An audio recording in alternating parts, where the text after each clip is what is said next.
15 cara hemat ala ibu rumah tangga. Diam-diam penghasilan keluarga naik tiap bulan.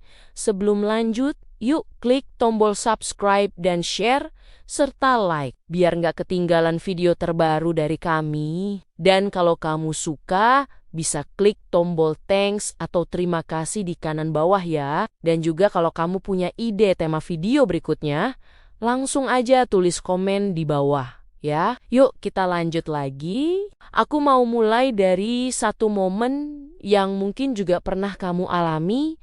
Momen ketika kamu buka dompet atau buka aplikasi rekening, lalu terdiam sebentar sambil mikir, kok rasanya baru kemarin pegang uang, tapi sekarang tinggal segini. Terus kamu senyum kecil sambil bilang ke diri sendiri, ya sudahlah, mungkin nanti juga ada jalan. Di situ rasanya campur aduk antara pasrah, capek, dan pengen nangis, tapi ditahan karena masih banyak yang harus dipikirin. Apalagi kalau kamu seorang ibu yang bukan cuma mikirin diri sendiri, tapi juga mikirin isi perut satu rumah, biaya sekolah, listrik, air, sampai hal kecil kayak uang jajan anak. Kadang kita kelihatan kuat di luar, tapi di dalam kepala tuh rame banget, penuh hitung-hitungan yang muter terus, bahkan sampai mau tidur. Dan lucunya, kita sering ngerasa sendirian, padahal ternyata banyak ibu lain yang lagi ngerasain hal yang sama persis. Cuma nggak pernah diomongin aja. Aku sering dengar cerita, ada ibu yang bilang hidup tuh rasanya kayak lomba lari, tapi garis finishnya nggak kelihatan.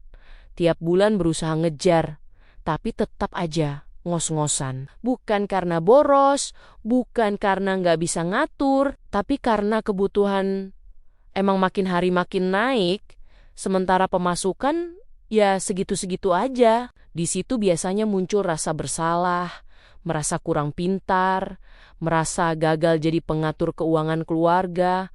Padahal kenyataannya mereka udah berjuang luar biasa. Kadang cuma pengen duduk sebentar, minum teh manis, terus bilang ke diri sendiri, kok capek ya hidup? Tapi besok harus bangun lagi dan jalan lagi. Dan di titik itu, banyak ibu yang sebenarnya punya potensi besar, cuma belum sadar kalau hal kecil yang mereka lakukan sehari-hari ternyata bisa jadi kunci perubahan besar. Yang jarang disadari, perubahan itu sering datang bukan dari hal besar yang ribet, tapi dari kebiasaan kecil yang kelihatannya sepele, dari cara mikir yang pelan-pelan dibenerin, dari kebiasaan nunda yang mulai dikurangin, dari keberanian buat jujur sama diri sendiri tentang kondisi keuangan tanpa drama dan tanpa menyalahkan siapa-siapa. Ada ibu yang awalnya cuma pengen hemat 1.000-2.000, lama-lama malah nemu cara biar uangnya muter lebih lama, bahkan bisa nambah. Ada yang awalnya cuma iseng nyatet pengeluaran, malah sadar ternyata selama ini bocornya di hal yang gak penting. Dan di situ biasanya muncul rasa percaya diri baru, rasa bahwa ternyata aku bisa juga ya ngatur hidupku sendiri meskipun pelan. Dan disinilah cerita ini dimulai. Bukan tentang jadi kaya mendadak, bukan tentang usaha besar atau modal gede, tapi tentang cara-cara sederhana ala ibu rumah tangga yang sering diremehkan tapi dampaknya luar biasa. Cerita tentang ibu-ibu biasa yang pelan-pelan bikin hidupnya lebih tenang, lebih tertata, dan diam-diam bikin penghasilan keluarga naik tanpa harus teriak kemana-mana. Cerita yang mungkin bikin kamu senyum sendiri sambil mikir, kok kayak hidup gue banget ya? Dan mungkin juga bikin kamu kepikiran, oh ternyata aku juga bisa kalau mau nyoba. Karena kadang yang kita butuhin bukan uang dulu, tapi keberanian buat mulai mikir beda, dan percaya kalau perubahan kecil itu nyata. Cara yang paling pertama, mulai dari hal paling sepele, yaitu nyatet semua pengeluaran. Bukan buat nyiksa diri, tapi biar sadar uang kita larinya kemana. Kadang kita ngerasa belanja dikit, tapi kalau di total, ternyata bocornya halus, tapi terus-menerus. Cara kedua, bedain antara butuh dan pengen. Ini kelihatannya sepele, tapi paling berat. Banyak ibu yang jujur ke aku bilang, ternyata yang bikin boros itu bukan kebutuhan, tapi keinginan yang dibungkus alasan lucu. Cara ketiga, belanja pakai daftar. Jangan remehkan kertas kecil berisi daftar belanja, Karena itu penyelamat dompet. Masuk toko tanpa daftar itu ibarat masuk hutan tanpa peta. Cara keempat, manfaatin sisa bahan makanan. Ibu-ibu kreatif itu jagonya bikin menu dari sisa kemarin. Dan tanpa sadar, ini bikin pengeluaran dapur jauh lebih hemat. Cara kelima, masak sendiri sebisa mungkin. Bukan berarti harus ribet, tapi masak sederhana jauh lebih hemat dibanding jajan terus. Apalagi sekarang, harga jajanan makin bikin dada sesak. Cara keenam, mulai bandingin harga sebelum beli. Sekarang gampang, tinggal cek dari ponsel. Selisih sedikit, tapi kalau sering, lama-lama jadi banyak. Cara ketujuh, jangan gengsi beli barang bekas yang masih layak. Banyak ibu yang penghasilannya naik justru karena berani beli barang bekas berkualitas. Bukan karena gaya, tapi karena cerdas. Cara kedelapan, manfaatkan promo, tapi jangan kalap. Promo itu teman, bukan jebakan. Asal kita beli karena butuh, bukan karena lapar mata. Cara kesembilan, mulai nabung meski sedikit. Bukan soal jumlahnya, tapi soal kebiasaan. 1.000 perak yang rutin jauh lebih berharga dari niat besar yang tidak pernah jalan. Cara ke-10, libatkan keluarga, ngobrol sama suami, ajak anak belajar hemat. Kalau satu rumah satu tujuan, hasilnya luar biasa. Cara ke-11, manfaatkan waktu luang untuk hal produktif. Banyak ibu yang awalnya cuma iseng, lama-lama jadi sumber penghasilan tambahan.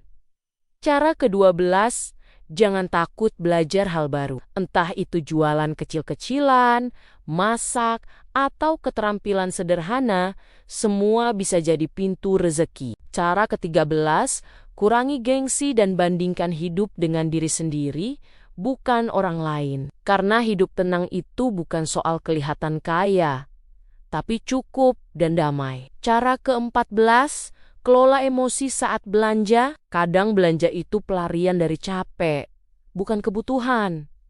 Kalau sadar ini, kita jadi lebih bijak. Dan cara ke-15, syukuri apa yang ada sambil tetap berusaha. Karena rasa cukup bikin hati tenang, dan dari hati yang tenang, biasanya datang ide-ide cerdas untuk nambah penghasilan. Banyak ibu yang awalnya cuma pengen hemat, cuma pengen cukup sampai akhir bulan, cuma pengen gak deg-degan tiap buka dompet, tapi tanpa sadar justru menemukan versi diri mereka yang lebih kuat, lebih tenang, dan lebih cerdas dalam mengelola hidup. Karena ternyata dari dapur, dari catatan belanja kecil, dari keputusan sederhana menunda jajan atau masak sendiri, pelan-pelan lahir rasa percaya diri baru, rasa bahwa aku ternyata mampu, aku ternyata bisa bantu keluarga, aku ternyata gak sekadar nunggu, tapi ikut berjuang. Dan dari situ, penghasilan tambahan datang bukan selalu dalam bentuk uang besar,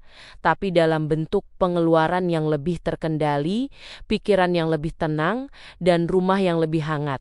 Karena tidak lagi dipenuhi kecemasan soal besok harus bayar apa lagi. Dan lucunya, banyak ibu yang awalnya bilang, aku cuma ibu rumah tangga biasa, justru diam-diam jadi manajer keuangan keluarga yang hebat, yang tahu kapan harus irit, kapan boleh sedikit jajan, kapan harus tegas sama diri sendiri, dan kapan boleh memanjakan keluarga tanpa rasa bersalah. Karena mereka sadar, hidup itu bukan soal kelihatan mampu di luar, tapi cukup dan aman di dalam. Dan di titik itu, biasanya muncul ide-ide kecil yang kelihatannya sepele. Tapi kalau dikumpulin, bisa jadi sumber rezeki.